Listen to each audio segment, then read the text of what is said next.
Hello, Taurus Collective, Sun, Moon, and Rising. Ako po si James. Kamusta po kayo and welcome to James Tarot PH. Diretso na po tayo sa inyong monthly reading for April 2025. So, kamusta po ang inyong pagpasok ngayong buwan na ito? Gamitin niyo po ang aking comment section bilang inyong manifestation board. Isulat niyo po dyan yung mga wishes niyo, mga plans niyo, yung mga I claim this, I manifest this month, ganto, ganyan. So, para yung manifestation boards nagagamit yan para ma-acquire o ma-magnet mo yung mga bagay na minamanifest mo, diba? Okay, take nyo lang po yung mga resonate kayo and leave the rest. Yung ibang messages po ay para sa ibang Taurus po yun. So, i-take nyo lang po yung mga bagay na maramdaman ng inyong intuition na yun ang para sa inyo at kaloob sa inyo ng inyong mismong spirit guides, okay?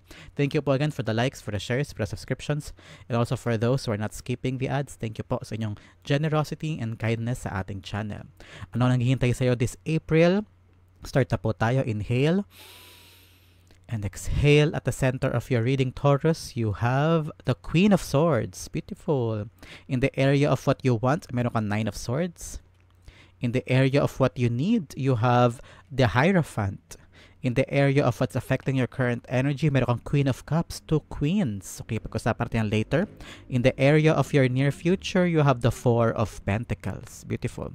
In the area of your challenge, meron kang Death card. Challenge sa'yo ang transformation. Pag-usapan natin later. In the area of your fortune, meron kang Page of Swords. Beautiful. Pareho kayo ni Virgo kanina. Pareho kayo ng fortune for this month. Page of Swords. Parang be playful, okay? Pag-usapan natin yan later. In the area of your divine advice, meron kang Justice. And meron ka ding Eight of Pentacles. Okay, pag-usapan natin to maya-maya lamang. In the area of your outcome this month, Taurus, meron kang Two of Swords. Choices. Wow. Parang breaking free of the mold. I'm seeing you parang free ka, malaya ka. So, pag-usapan natin yan later. At the bottom of your deck, Taurus, meron kang Temperance. Ano yung mga bagay na hinihintay mong matupad this month, Taurus? Parang ang dami mong pinagdaanan, ang dami mong ginawa, ginugol na oras, pagod, sweat, tears, panahon, pasensya, So this time, I'm hearing the delay is over because Temperance card is parang a card of reward. Kung ano yung mga bagay na tinrabaho mo, going with the process and with the flow, this time I'm hearing, maaabot mo siya this month. Kailangan lang siya ng doble-dobleng pasensya and tiyaga at makukuha mo rin siya. So congratulations para sa iyo, Taurus.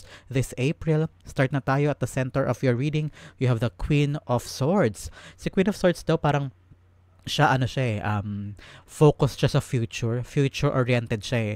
Yung mga bagay sa nakaraan, sa past, kinalimutan na niya yun, tanggap na niya, Queen of Swords understood na kung ano man yung mga nangyari in the past, ay nangyari na yun sa past at handa na siyang humakbang papunta sa kinabukasan, sa future niya. Nakikita niya yung mga possibilities, malinaw ang kanyang isipan at nakikita niya clearly kung ano yung mga bagay na gusto niya. And also, ito ay bunga talaga na matagal mong pinaghirapan at pinagpaguran. Parang this time ready na ako to acquire new things, the possibilities in my life. So Queen of Swords being clarified by the Two of Pentacles, yes. Balance and choices. Kailangan mo daw this time na parang balance yung life mo. Alam mo kung ano yung gusto mo. Sigurado ka sa mga bagay na gusto mong tahakin, gusto mong gawin. You're voicing out your opinions, kung ano yung nilalaman ng puso mo, sinasabi mo.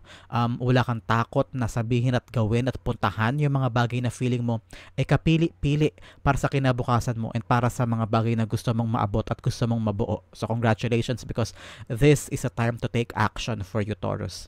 In the area of what you want, meron kang Nine of Swords. I'm seeing here, ang dami mong stress, ang dami mong problema. You're thinking ahead, pero nagdadala yun sa'yo ng masyadong stress at saka masyadong overthinking.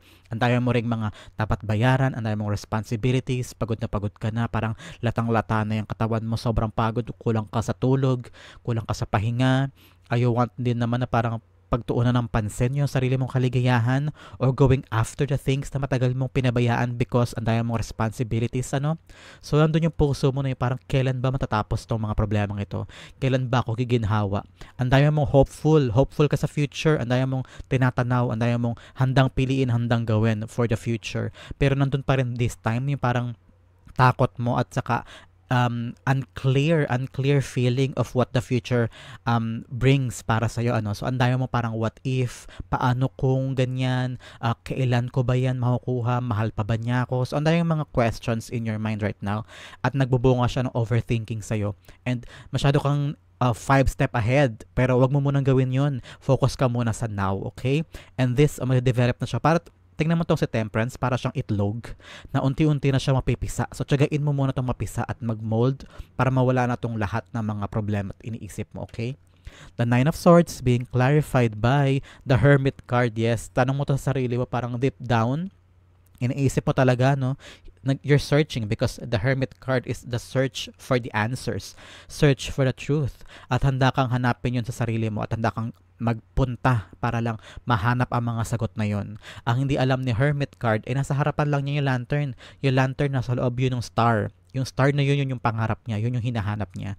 So, Hermit lesson here is telling you na nasa iyo lang din yung mga dapat mong hanapin, yung mga wala, yung mga kulang, yung mga paano, yung mga question mark.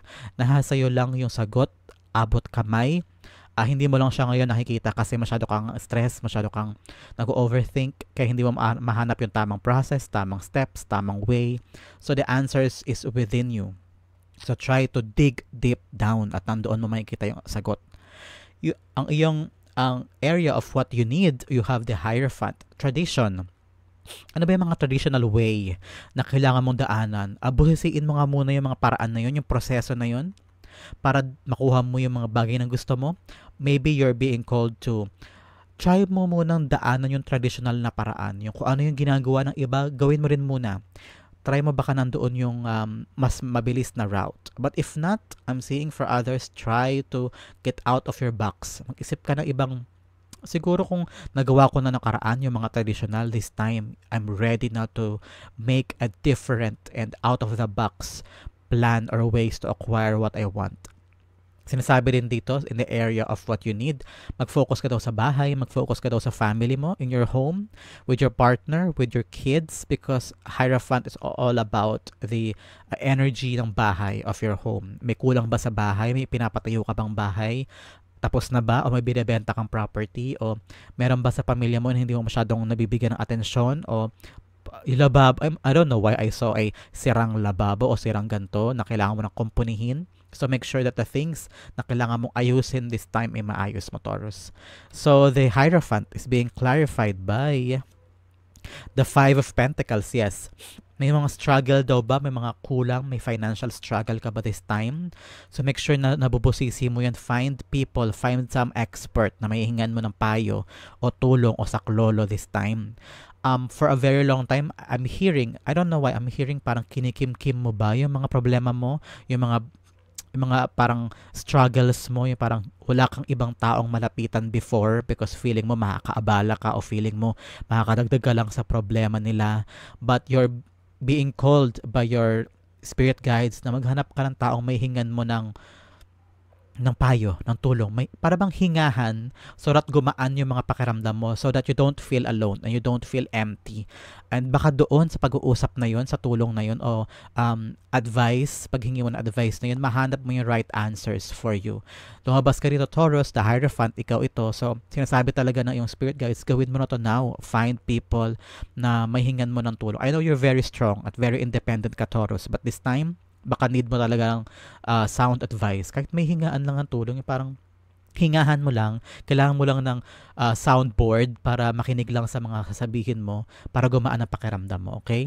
In the area of what's affecting your current energy, you have the Queen of Cups. I'm seeing here na yung mga plano mo daw in the future ay nagbunga mula sa mga pag-ibig mo, sa puso mo. Parang this time sinunod mo yung tawag ng puso mo, kung ano yung nakakabuti para sa loob mo. Parang ayaw mo nang gawin yung isang bagay dahil lang napipilitan ka o dahil responsibilidad mo o dahil kailangan mo lang siyang gawin dahil sinasabi ng iba o dahil yun din ang feeling mong gawin mo kasi responsibility siya. But this time, itong puso mo ang nakaapekto sa mga plano mo in the future. Parang enough is enough. Ang durog na yung puso ko. Sobra na akong nagamit, used, abused, or saktan, kaya parang ready ka na to move forward and choose the better things for your future. I'm hearing parang sinunod mo yung tawag ng damdamin mo. Kung ano yung innately pakiramdam mo na ito yung dapat kong gawin kaysa makinig ako sa sinasabi nila. And you follow your heart. You followed your heart. So congratulations, because this time parang ang hinahabol mo ay yung complete happiness, na kung hindi ka masaya sa loob-loob mo, edi wag na lang, parang ganun. So congratulations, because tawag ng damdamin at tawag ng puso ang sinunod mo. Queen of Cups being clarified by the Page of Cups. Yes, I'm seeing here, you're trusting the divine plan. Ito po ang balak kong gawin, God. Ito po ang tawag ng puso ko. Dito po nakalaan yung puso ko. Dito po ako masaya. And you're just trying to see na parang kung ano yung hatid ng kapalaran, because Page of Cups is also about the surprises of life. Parang handa kang sumugal, handa kang mag-step out and see kung ano man ang hatid. Parang, I don't know why, very spontaneous ka now. Parang, okay, itong gagawin ko, bahala na ako anong mangyari. Bahala na ako anong hatid, kung anong result, kung anong mangyayari, kung anong gagawin ko na. I'm going with the flow, but yes, I'm taking a risk. And let's see kung anong mangyayari. And nakatingin ka doon kung anong mangyayari sa iyong future. So, very spontaneous ka ngayon, Taurus. In the area of your future, you have Four of Pentacles. Yes, holding on to the things na importante para sa iyo. Bahay, lupa, mga anak, negosyo, asawa, love life. Yan, you're getting the things. Stability, financial stability, and financial focus ang meron ka in the near future. You're getting what you want. You're getting what you deserve. Bunga ito ng tiyaga, pagod, pagsisikap, taking a risk, and going all in sa bagay ng gusto mo. Parang all in na. Lalabas ko na lahat. Gugunin ko siya. So now, enjoying what you want, getting it, and feeling ko uupo ka na lang and yayakapin mo yung mga bagay na matagal mong hinangad para sa'yo. So congratulations, Taurus. Ang ganda ng April mo. So the Four of Pentacles being clarified with the Queen of Cups. Ooh, yung nag-affect sa current energy mo, yun din mag-affect sa'yo in the future. I'm seeing here, punong-puno ang puso mo ng kagalakan. You have protected your heart and you followed what your heart wants you to take. At sobrang saya mo kasi nasa sayo na yung mga bagay na gusto mo. So congratulations, mapapasayo ang iyo. Hindi mawawala ang mga bagay na destined for you. So congratulations. In the area of your challenge this month, Taurus, ay Death card. Challenge sa'yo ang transformation. Yung pagbabago. Yes, ang daya mong gustong gawin. Yes, handa ka na parang spontaneous. Yes, so good tayo, so good. Pero pag nandyan na, parang, teka, handa pa talaga ako? Ma-overwhelm ka, parang nalulunod ka dun sa mga pagbabagong dumarating, dala ng mga bagay na gusto mong simulan, gusto mong pagbabagong hatid in your future. Yes, hopeful ka na na-visualize mo with the Queen of Cups, Queen of Swords rather, na-visualize mo yung future, yung gusto mong tahakin. Ang ganda-ganda, diba? Pero handa ka ba talagang mag-transform? Handa ka ba magbago? Handa ka bang tanggapin yung pagbabagong hatid ng mga bagay na gusto mo? So, a challenge sa iyo ay to accept and go with the changes. Kung kailangan mo baguhin yung isang bagay at iwan na in your past yung mga bagay na hindi mo na kailangan, mga taong hindi na kailangan sa future mo o sa pagbabago sa life mo. So, are you really ready to let go of them and those things and those places sa pag-acquire ng transformation? So, nasa sayo ang sagot, nasa sayo ang desisyon na yan, Taurus. So, the Death card is being clarified by the Knight of Pentacles. Yes. Ang kailangan dito talaga ay plano. Kailangan huwag kang mag-rush. I know ang ganda ng mga plano mo, visions mo in the future, mga balak mong gawin para makawala ka na sa kadena na nakaraan o sa paulit-ulit na nangyayari sa life mo. Parang, I want something else, I want something new. Nakikita ko na yung mga gusto kong gawin. Pero pa nag-transform ka, ang kailangan sa'yo, plano. Mabuti, pag-isipan mo muna, wag kang magpadalos-dalos ganyan. Di porket may dumating ng bagong bagay o ayan na, makikita mo na pero go ka na lang na hindi mo pinag-iisipan o hindi mo muna inuupuan. So, have a meticulous plan muna. Unti-unti bago mo siya gawin. So, this transformation requires you a very focused planning. Okay? In the area of your fortune, this month, meron kang Page of Swords. Good news. May darating sa iyong magandang balita na magbibigay sa iyo ng napakagandang feeling this month. This information will require you to just enjoy, have fun. I'm dancing now because parang I don't know, ramdam na ramdam ko yung good energy na parating sa iyo this month. New information, bawa ito'y document related ha. Pwedeng papers, signing this, signing that. Nandiyan na yung papeles sa pipirmahan mo para makago ka na, the papers na requirements sa gantong pagpuntang abroad o visa, ganyan. O kaya yung approval papers for something o kaya yung mga document na kailangan mong kompletuhin. Ayan, makukompleto na siya, lalarga ka na. So meron ka ng go signal. And you are being required and encouraged to just fight and go for it and be playful. If you want to ask something, ask for it. Huwag ka mahiyang magtanong, huwag ka mahiyang matuto. If you need to learn something, i-research mo, pag-aralan mo so that ma-acquire mo siya ng buong buo, okay? Page of Swords being clarified by the Fool card, yes, a new beginning. Wow. This good news will give you the new beginning na hinihintay mo, a new environment, a new place, new people, new you, new beginning. Parang ikaw handang-handa kang sumugal, handang-handa ka pumasok sa isang bagay kahit na hindi ka pa naman expert o hindi ka sure o hindi ka completely acknowledged sa bagay na yun. So parang handa ka sumugal, handa kang mag-step out and to acquire new things in your life. Parang ang lakas-lakas ang loob mo this month. And spontaneous ka lang talaga, very playful, very happy, and handa kang mag-step for a brand new life. So congratulations. In the area of your divine advice, you have the Justice card and the Eight of Pentacles. I'm seeing here na balance dapat daw ang buhay mo kahit na gumugugol ka ng maraming oras, maraming atensyon, maraming pawis at effort sa paglinang o pagpolish ng kakayanan mo o trabaho mo o negosyo mo. Kung ano man po itong pinagkakaabalahan mo with the Eight of Pentacles, dapat daw balanse ang buhay mo. Huwag ka basta-basta lang nakaftuon doon. Maglaro ka rin paminsan-minsan, mag-enjoy your life. I know maraming bagay sa life mo now na kailangan nakatutok ka at ilaan mo yung lahat ng oras, pagod mo. Kasi in here, di ba, all in ka. Para lahat ibibigay mo. Para ma-acquire mo yung gusto mo. Pero dito sabi, ang paalala sa'yo ng divine and spirit guides mo na hinay-hinay ka lang din. Mapapasa yun naman yung mga bagay na gusto mo. At nag-level up ka naman. Nakukuha mo naman. I don't know why, pero gumagaling ka naman at nakukuha mo naman yung mga bagay na gusto mo. Kaya lang balance. Be balanced. Play hard and work hard ka din, okay? The Justice card is being clarified by the Eight of Wands. Yes, balance lang daw. Kasi si Eight of Wands, sinasabi niya na nasa tamang daan ka naman, nasa tamang direksyon ka naman. May good news pa parating because Eight of Wands is a deliverer of good news at sinasabi niya na nasa tamang landas ka. Nasa tamang path ka. Ito yung landas na kaloob sa iyo ni God. Dito kanya gustong dalhin, dito kanya gustong pumunta, kaya relax ka lang. Have this balance. Huwag ka na masyadong mag-worry, okay? I know you have a lot of worries here, pero darating yung asagot, darating yung direksyon para sa'yo, okay? The Eight of Pentacles being clarified by the Four of Wands, yes. Itong mga tinatrabaho mo, I understand, pagod, hirap, lahat. Saludo ako sa'yo, ginagawa mo.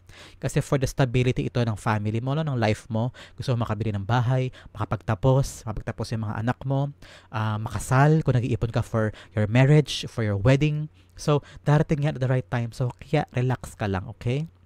Pag-usapan natin ang iyong outcome na napakaganda na Two of Swords, freedom to choose the things that you want. Parang wala nang pumipigil sa'yo, ano? Maghanap muna tayo ng mga additional messages from a divine. First, 50 of 50. Importante po ba sa inyo ang 5 and 0 of 50? There is a confirmation that this reading is for you. Rhino Spirit, nakita ba kayo ng rhino anywhere, whether pictures, personal o internet o napag-usapan? There is a confirmation that this message is for you. Overcome any obstacle. Yes, kayang-kaya mo lagpasan ito. Ikaw pa ba, Taurus? Very strong ka, dependable, creative. Kaya mo yan. Another message, you have listened to your intuitive signals. They are real and will guide you in the right direction. So kung ano daw yung nararamdaman mo, like I've said, kung ano yung tawag ng puso mo, tawag ang damdamin mo, doon ka pumunta at dadaling ka daw ng iyong intuition at iyong puso sa right directions. And may confirmation ka na dito with the Eight of Wands. Nasa right direction ka daw, sabi ni God, at yung spirit guides. So congratulations. Itong area na kailangan pag-focus on this month, Taurus, pride. I love myself and I see myself in everyone. So, make sure na kung mahal mo sarili mo, makita mo yung sarili mo sa ibang tao and you will have a harmonious relationship with everyone. Walang palakasan, walang pataasan ng ego, walang pataasan ng pride, and you will love them and see them as much as you love yourself too. In the area of your outcome, napakaganda. May freedom for you to choose whatever you want. Wala nang takot, walang fear, walang inhibitions. Like I've said, kasi si Two of Swords, nakapiring siya eh. So sinasabi sa'yo na mamili ka with your choices using your intuition. Hindi ang iyong mata, hindi ang iyong isip. Use your intuition and you will get the right things na kaloob sa'yo ni God. So congratulations. Kung ngayon may pinagpipilian ka mga bagay-bagay, pakinggan mo ang tawag ng iyong puso, ng iyong damdamin, yung intuitions, and go for that choices. Because may kalayaan ka to choose what you want this month. The Two of Swords being clarified by the High Priestess, yes. Like I've said, use your intuition, and the High Priestess is your intuition. Alam niya kung ano yung mga bagay, yung mga secrets of life. Pagkatiwalaan mo daw yung sarili mo, yung intuition mo, pagkatiwalaan mo si God. And kung ano talaga yung tawag ang damdamin, yun ang gawin mo. And the High Priestess is here telling you, yes, kung ano man yung balak mong gawin, kung ano yung nasa loob mo talaga, trust that. And that will lead you to the right path and to the right direction. Congratulations, Taurus. Ang ganda nito. Napaka-spiritually, ang taas ng spiritual power mo this month, and go, laban sa mga bagay na gusto mo, at yan ang right path for you. Congratulations. That is your April 2025 reading. Sa po kayo naka-resonate, sa po kayo naka-relate, comment down below and I'll be reading your messages. Thank you again for the likes, for the shares, for the subscriptions, and also for those who are not skipping the ads. Maraming salamat po sa inyong reading. Salamat po sa inyong generosity and kindness sa ating channel. This has been James for James Tarot PH. God bless everyone.